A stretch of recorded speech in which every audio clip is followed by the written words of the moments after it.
Okay, so many students ask, where am I ever going to need this? Well, slope comes into our everyday life when you don't even realize it. So what we have to first understand is slope is the same thing as rate of change. It's the rate at which my line is changing. Remember, slope, we use the word slope for a linear equation. So we can represent these equations in different ways. But if you take a look here, there's a table. It shows the high temperatures during the first part of June, okay? So if we take a look at the first part, it's asking for the rate of change. Well, I need you to write this down, and I'm going to be looking for this. Rate of change is the slope. It's the rate at which we're changing. So we're taking the rate of change from June 1st to June 6th. So remember what we did with slope yesterday. Slope is the change in y over the change in x. So if I look at it, my date would be my x, because x is your independent variable. So the day doesn't dictate anything.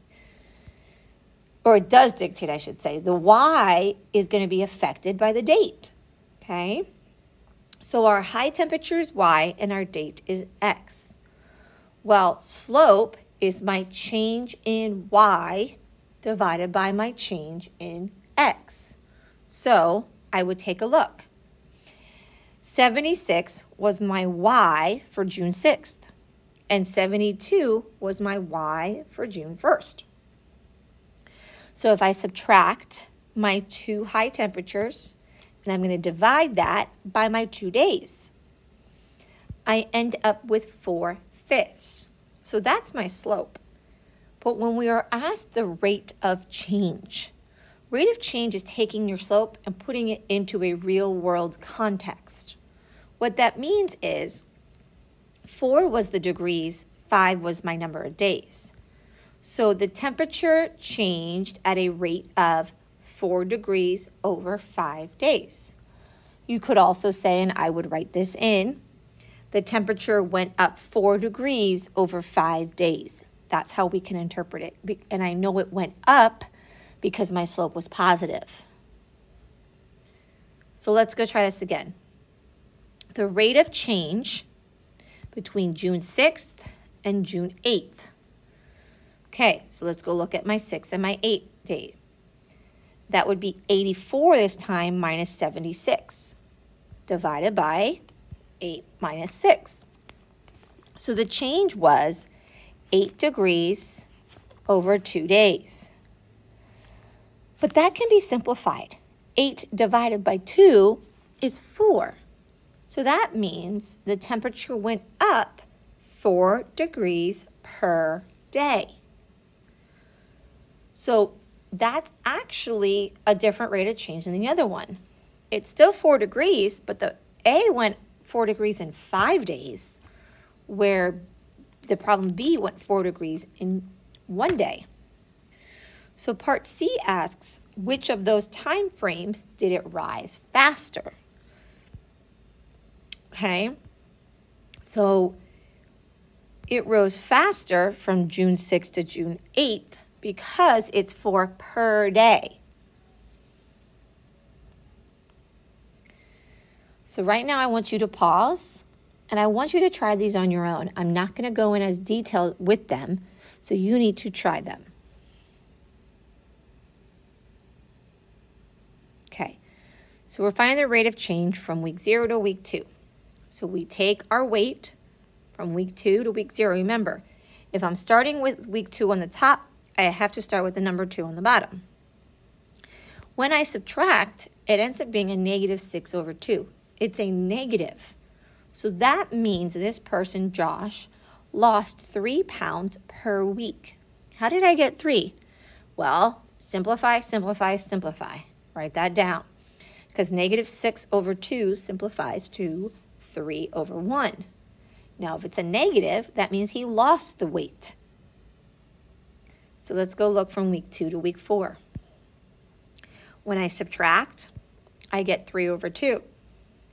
What that means is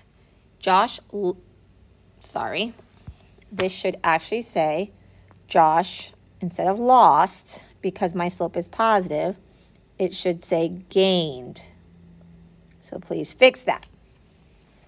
Josh gained 3 pounds in 2 weeks. Meaning, instead of lost, it should say gained 1.5 pounds per week, because it's positive. So it went up. His weight level went up. So now if we find the rate of change from week 4 to week 6, we're doing the same thing. It's negative 6 over 2 again. It's a negative, meaning he lost 3 pounds per week. Now find the rate of change from week 6 to week 8. When we do this math, it's 0. 0 divided by 2 is 0. It says explain what that means. What that means is he did not lose or gain any weight. His weight stayed the same for 2 weeks. Okay? So let's go see another way we might see this. We might see this on a graph. So the graph below shows the number of miles driven after each hour of a road trip. So first we're finding the rate of change from hour 1 to hour 4. Your time is always your independent. Independent is always your x. Okay, distance is your dependent. How far you travel is going to depend on how long you travel. So I got to find hour 1. And if I look at hour 1 to hour 4, so mark those on your paper. Well, hour 1, I traveled 60 miles. You go over to the y. Hour 4 was 160. So if you were to translate these to ordered pairs, this is what it would be. Okay? So then I go and I find my rate of change. Rate of change is slope. So I do 160 minus 60 and 4 minus 1 to give me 100 over 3. Now, yes, that is your slope, and that is the slope in simplest form. But it asks for the rate that it's changing. So you actually have to state the top was miles, the bottom was hours. So after 3 hours, they drove 100 miles. Or you can drive 100 miles in 3 hours. However you want to transfer it, okay? Let's go look at B. B asks from hour 8 to hour 10. Same thing. Find the ordered pairs. At hour 8, it was about 410. If you look, from 360 to 460 is 100. So halfway would be 50. Then hour 10 was 460. Transfer it to an ordered pair. We just spent time doing ordered pair slopes. So now I subtract my y's and subtract my x's to get 50 over 2, which is actually 25 over 1, meaning from hour 8 to hour 10, they traveled 25 miles per hour. Okay? So take a look. You might need to rewind. You might need to pause, but you need to have what I have written here or anything extra I have said. So I want you to pause now and try this one. Okay, let's look. So the rate of change from 2000 to 2004. First of all, it was an increase. You can see that the line is going up. So from 2000 to 2004, it went from 62 to 78. So what happens is that was 16 over 4-year change, meaning it grew 4 feet per year. We said it was a positive, it was going up, so that means it's growing. The water depth grew. But if we look from 2012 to 2016, it went down. So our answer should be a negative. So when we do this math, I get negative 16 over 6, which simplifies to negative 8 over 3. Now, if you actually put that in your calculator, it's not going to work out to a whole number. So we would say the water decreased 8 feet over 3 years. As long as your fraction is completely simplified, you can then interpret it. Okay, I want you guys to try 6 on your own, but let's look at how you would do that with 5. So Ava started a savings account with $500. So remember, time is your X variable. When she starts something, that is basically year 0. The amount she had is her dependent, which is the Y, and that was $500. What says after 6 months? So again, that is time. That is my X. Her balance was $731. So that is my Y.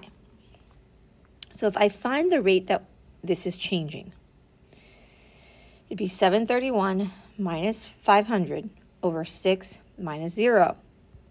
So I have 231 over 6. Now, yes, that's your slope, but it asks the rate of change. Rate of change is the real world value. So if you put in your calculator, and I want you to see this, so please do that now, 231 divided by 6 gives you, in the calculator, 38.5. But you have to write 38.50 per month because it's money, it's a value, okay?